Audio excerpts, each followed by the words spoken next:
Welcome to another update. This one is for TGTX, TG Therapeutics. So I'm checking in on the 3rd of January before the market closes, and here's the chart for it. But first, let's just check in because I've talked about this stock before, and let's just remind ourselves of what was said then. For something to have, wait for the market to show its hand. This is a stock that's really on its way now, doing great for us as one of our picks.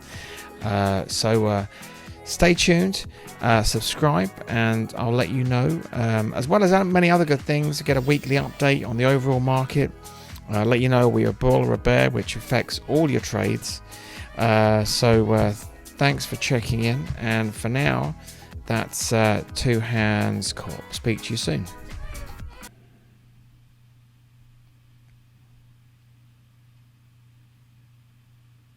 Okay, so here's the situation now.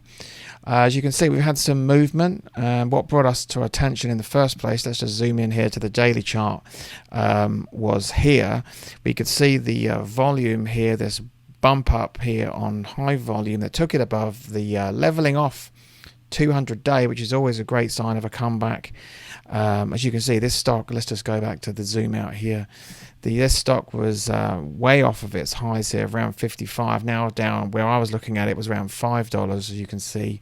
So a lot of upside here, and the looks like the investment funds, the big boys, are backing it. That's what these grey spikes here are.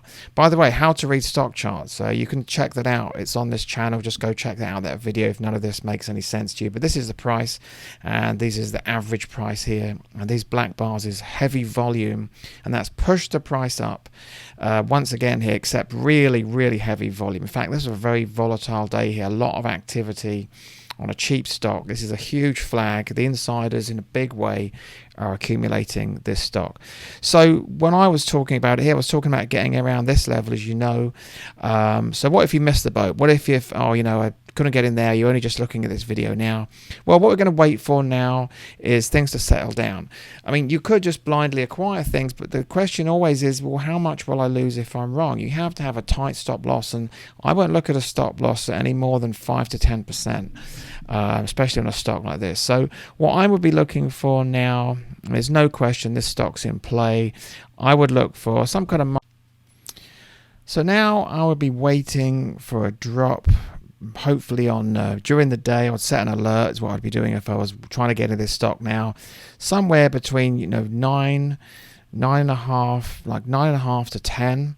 This would be a good entry point, but I would also be waiting for this to settle down a bit, just like we saw here. A few more bounces, and that's generally how things are acquired, in steps, because they don't want to acquire them all in one lump, or that's going to put the price up. That'll shoot them in the foot. So they have to acquire in stages, and that's where you get these steps forming. So I would be looking around $10 here. I wouldn't be surprised if they've got buy orders in around $10. And by the way, a lot of institutions can't buy stocks below $10. So this is meaningful here for TGTX to be above $10 for the next leg up. So that's what I would be checking in there. So don't forget, if you missed this one, don't miss the next one. Subscribe, go and get your freebies at the website shown, and I will speak to you next time.